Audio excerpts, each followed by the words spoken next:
Friends, நான் இன்றைக்கி சக்கைக்கொட்டை போட்டு கீரை துவரன் பண்ண போகிறேன். கீரையை பொடியாக கட் பண்ணி அதோட தண்டையும் நீளமாக கட் பண்ணி வச்சுருக்கேன். கொஞ்சம் சக்கைக்கொட்டை எடுத்து வச்சுருக்கேன். அதை குக்கரில் போட்டு தண்ணி விட்டு 2 விசில் விட்டு வேக வச்சு எடுக்கலாம். ஒரு பாத்திரத்தை அடுப்பில் வச்சு அதில் கீரை தண்டும் ஒரு கப் அளவு தண்ணியும் விட்டுருக்கேன். இது வேகட்டும், மூடி வச்சிடலாம்.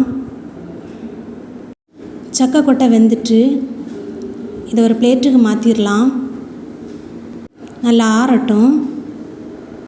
சக்கைக்கொட்டையை வேக வைக்கும்போது லேசாக கீறி விட்டுட்டு வேக வைக்கணும். அப்போ தான் அதோட மேல் தோல் எடுக்கிறதுக்கு ஈஸியாக வரும். 2 விசில் விட்டு வேக வச்சா போதும், அதுக்கு மேலே வேக வைக்க வேண்டாம். குழஞ்சுன்னா துவரம் பண்ணுறதுக்கு நல்லா இருக்காது. இப்போ நான் சக்கைக்கொட்டையோட மேல் தோலை நீக்கிட்டேன். இனி இதை நீள வாக்கில் கட் பண்ணிடலாம். இப்போ கட் பண்ணிவிட்டு இது அப்படியே இருக்கட்டும்.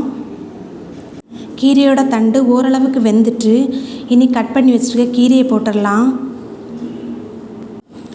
கீரையை நல்லா வெந்து வரட்டும். இந்த கீரை துவரன் தாளிக்க வேண்டிய அவசியம் இல்லை.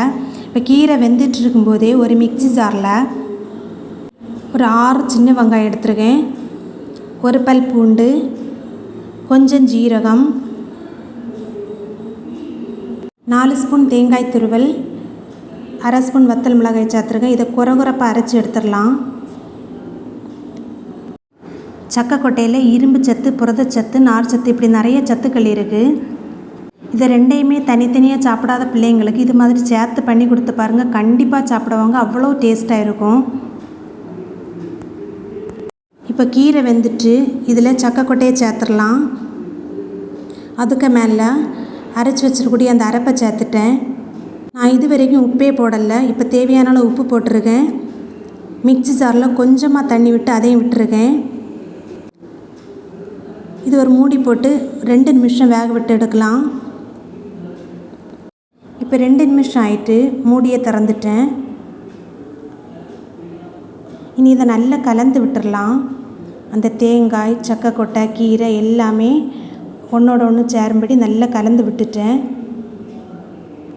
அடுப்பு லோ ஃப்ளேம்லேயே இருக்கட்டும். இப்போ கடைசியாக 1 ஸ்பூன் தேங்காய் எண்ணெய் விட்டுருக்கேன். இந்த தேங்காய் எண்ணெய் விடும்போது அந்த துவரனே நல்ல ஒரு மணம் கொடுக்கும். இப்போ அடுப்பையும் ஆஃப் பண்ணிட்டேன்.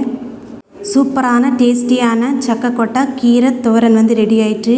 நீங்களும் செய்து பாருங்கள், உங்கள் குழந்தைகளுக்கு ரொம்ப பிடிக்கும். இந்த வீடியோ பிடிச்சிருக்குன்னு நினைக்கிறேன். பிடிச்சிருந்தா லைக் பண்ணுங்கள், ஷேர் பண்ணுங்கள், சப்ஸ்கிரைப் பண்ணுங்கள், மறக்காமல் கமெண்ட் பண்ணுங்கள், பெல் ஐக்கானை கிளிக் பண்ணுங்கள். வீடியோ பார்த்ததுக்கு நன்றி.